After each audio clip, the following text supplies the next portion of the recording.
ಈಗ ರೊಟ್ಟಿ ಸಿದ್ಧವಾಗಿದೆ. ನಾನು ಬೆಂಡೆಕಾಯಿ ಪಲ್ಯ ಮಾಡಿದ್ದವ್ರ ಜೊತೆ ಸರ್ವ್ ಮಾಡ್ಕೊಂಡಿದ್ದೀನಿ. ನೀವು ಒಂದ್ಸತಿ ಟ್ರೈ ಮಾಡಿ. ವೆಲ್ಕಮ್ ಟು ಮೈ ಚಾನಲ್ ಖುಷಿ ಕನ್ನಡ ಕುಕ್ಕಿಂಗ್ ಲೈವ್. ಇವತ್ತು ನಾನು ಉಳಿದಿರೋ ಅನ್ನದಲ್ಲಿ ರೊಟ್ಟಿ ಹೇಗೆ ಮಾಡೋದು ತೋರಿಸ್ತಿದ್ದೀನಿ. ನಾನು ಅದಕ್ಕೆ 1 ಬಟ್ಲಷ್ಟು ಅನ್ನ ತೊಗೊಂಡಿದ್ದೀನಿ.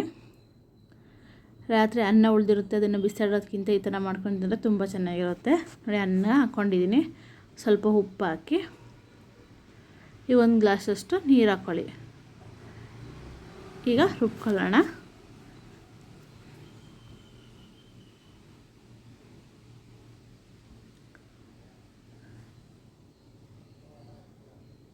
ಈಗ ನೋಡಿ, ಈ ಥರ ಪೇಸ್ಟ್ ಆಗಿದೆ ನೋಡಿ. ಇಷ್ಟು ಸಣ್ಣಕ್ಕೆ ರುಬ್ಬಿರಬೇಕು. ಈಗ ಇದನ್ನು ಒಂದು ಬೌಲ್ಗೆ ಟ್ರಾನ್ಸ್ಫರ್ ಮಾಡ್ಕೊಳ್ಳಿ. ಈಗ ಅನ್ನನೆಲ್ಲ ಈ ಬಟ್ಲಿಗೆ ಹಾಕೊಳ್ಳೋಣ.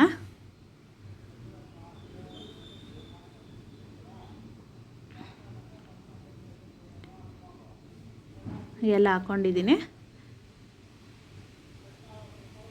ನಿಮಗೆ ಇದಕ್ಕೆ ಇನ್ನೊಂದು ಸ್ವಲ್ಪ ನೀರು ಜಾಸ್ತಿ ರೊಟ್ಟಿ ಬೇಕು ಅಂದರೆ ಇನ್ನೊಂದು ಸ್ವಲ್ಪ ನೀರು ಇದಕ್ಕೆ ಆ್ಯಡ್ ಮಾಡಿಕೊಂಡು ಚೆನ್ನಾಗಿ ಕಲಿಸ್ಕೊಂಡ್ರೆ ಇನ್ನೊಂದು ಜಾಸ್ತಿ ಆಗುತ್ತೆ.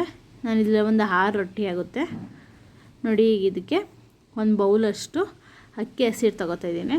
1 ಬೌಲಷ್ಟು ಅಕ್ಕಿ ಹಸಿರು ತೊಗೊಂಡು ಅನ್ನದ ಜೊತೆ ಚೆನ್ನಾಗಿ ಮಿಕ್ಸ್ ಮಾಡಬೇಕು. ಹಸಿಟ್ಟು ಅನ್ನ ಎಲ್ಲ ಚೆನ್ನಾಗಿ ಮಿಕ್ಸ್ ಆಗೋ ಥರ ಮಿಕ್ಸ್ ಮಾಡ್ತಾಯಿರಬೇಕು. ನೀರು ಬೇಕು ಅಂದರೆ ಒಂದು ಸಣ್ಣ ಗ್ಲಾಸಷ್ಟು ಹಾಕೋಬೋದು ನೀವು. ಜಾಸ್ತಿ ನೀರಾದ್ರೂ ತೊಟ್ಟಕ್ಕೆ ಚೆನ್ನಾಗಲ್ಲ. ಚೆನ್ನಾಗಿ ಮಿಕ್ಸ್ ಮಾಡ್ತಾ ಬಂದರೆ ಅದೇ ನಾವು ಚಪಾತಿ ಹಿಟ್ಟು ಕಲಿಸ್ತೀವಲ್ಲ ಆ ಟೈಪೇ ಚೆನ್ನಾಗಿ ಕಲಿಸ್ಬೇಕು.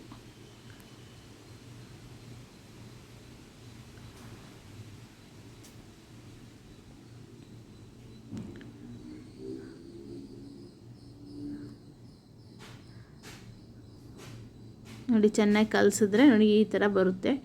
ಈ ಟೈಪು ಚೆನ್ನಾಗಿ ನಾದಿ ಕಲಿಸಿದ್ರೆ ಚೆನ್ನಾಗಿ ಬರುತ್ತೆ.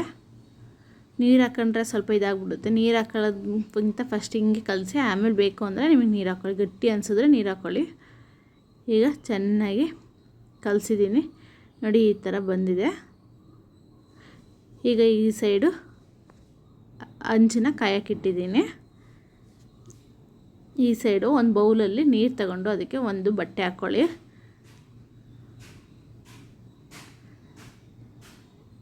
ಈಗ ಹಸಿಟ್ಟು ಹಾಕ್ಕೊಂಡು ರೊಟ್ಟಿ ಹೇಗೆ ತೊಟ್ಟೋದು ಅಂತ ಹೇಳ್ಕೊಡ್ತೀನಿ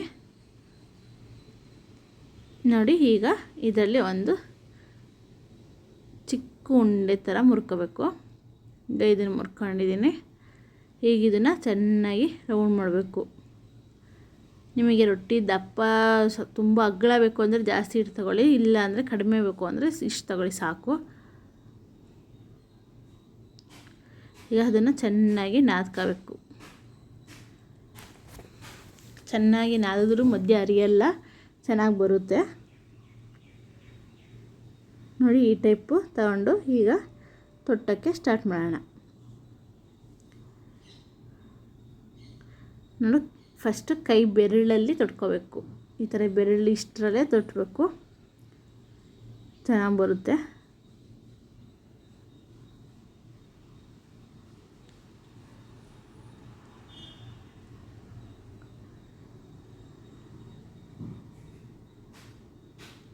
ನಿಮಗೆ ಹಸಿಟ್ಟು ಬೇಕು ಅಂದರೆ ಹಸಿಟ್ಟು ಹಾಕೊಂಡು ತೊಟ್ಟಿ, ಇಲ್ಲಾಂದರೆ ಕೈಯನ್ನು ನೀರಿಗೆ ಎಜ್ಜಿ ಬೇಕಾದರೂ ತೊಟ್ಕೋಬೋದು.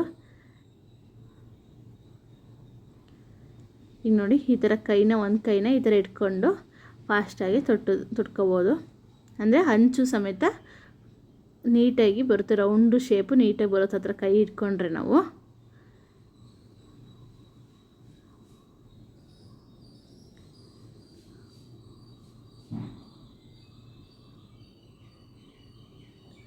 ಒಂದೇ ಕೈಯಲ್ಲಿ ತೊಟ್ಟಕ್ಕೆ ಹೋದರೆ ಹಂಚೆಲ್ಲ ಹರಿತವೆ. ಅದೇ ಈ ಥರ ಸಪೋರ್ಟಿಂಗ್ ಇಟ್ಕೊಂಡು ತೊಟ್ಟಿದ್ರೆ ಹಂಚರಿಯೆಲ್ಲ ನೀಟಾಗಿ ರೊಟ್ಟಿ ತೊಟ್ಬೋದು. ಸುಮ್ಮನೆ ಅನ್ನ ಉಳಿದಿದೆ ಅಂತ ಎಸೆಯೋದಕ್ಕಿಂತ ಈ ಥರ ಮಾಡಿಕೊಂಡ್ರೆ ತುಂಬ ಚೆನ್ನಾಗಿರುತ್ತೆ.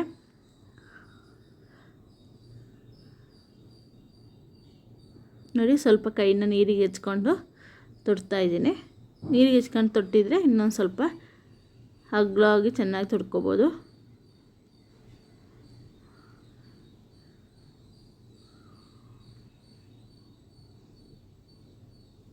ನೋಡಿ ಅಗಲ ಆಗ್ತಾ ಬರ್ತಾಯಿದೆ.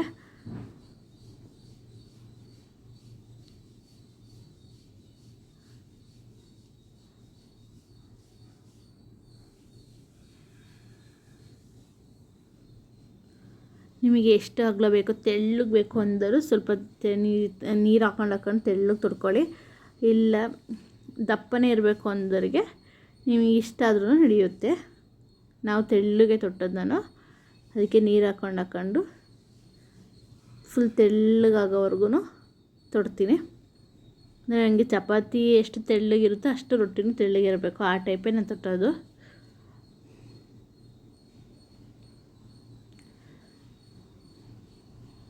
ನೋಡಿ ಈಗ ಚೆನ್ನಾಗಿ ತೊಟ್ಟಾಯ್ತು. ಈಗೆಲ್ಲ ಸೈಡ್ ಹತ್ರ ಎಲ್ಲ ಚೆನ್ನಾಗಿ ಇದು ಮಾಡ್ಕೊಂಡು ಬನ್ನಿ.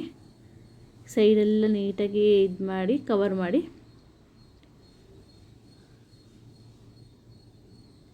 ಈಗ ನೋಡಿ ಆಗಿದೆ. ಈಗ ರೊಟ್ಟಿನ ತೆಗೆದು ಹಂಚಿನ ಮೇಲೆ ಹಾಕೋಣ.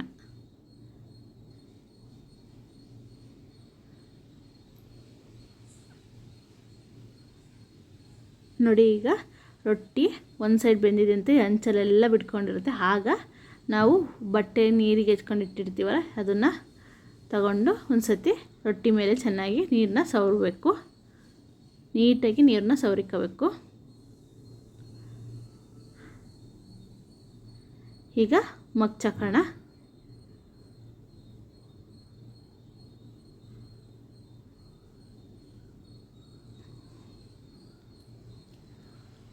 ನೋಡಿ ಎಷ್ಟು ಚೆನ್ನಾಗಿ ಬೆಂದಿದೆ. ಈಗ ಮುಚ್ಚಿ ಬೇಯಿಸಿದ್ರೆ ಚೆನ್ನಾಗಿ ಕರುಮ್ ಅನ್ನುತ್ತೆ, ತಿನ್ನೋಕ್ಕೂ ಚೆನ್ನಾಗಿರುತ್ತೆ. ಚೆನ್ನಾಗಿ ಎಲ್ಲ ಸೈಡೂ ಬೇಯೋ ಥರ ಒಂದೊಂದು ಬೇಯಿಸ್ಬೇಕು ಈ ಥರ. ಈಗ ನೋಡಿ ರೊಟ್ಟಿ ರೆಡಿಯಾಗಿದೆ. ನಾನು ಬೆಂಡೆಕಾಯಿ ಪಲ್ಯದ ಜೊತೆ ಸರ್ವ್ ಮಾಡ್ಕೊಂಡಿದ್ದೀನಿ. ನನ್ನೆಲ್ಲ ಚಾನಲ್ನ ಲೈಕ್ ಮಾಡಿ, ಶೇರ್ ಮಾಡಿ, ಸಬ್ಸ್ಕ್ರೈಬ್ ಮಾಡಿ ಹಾಗೂ ಬೆಲ್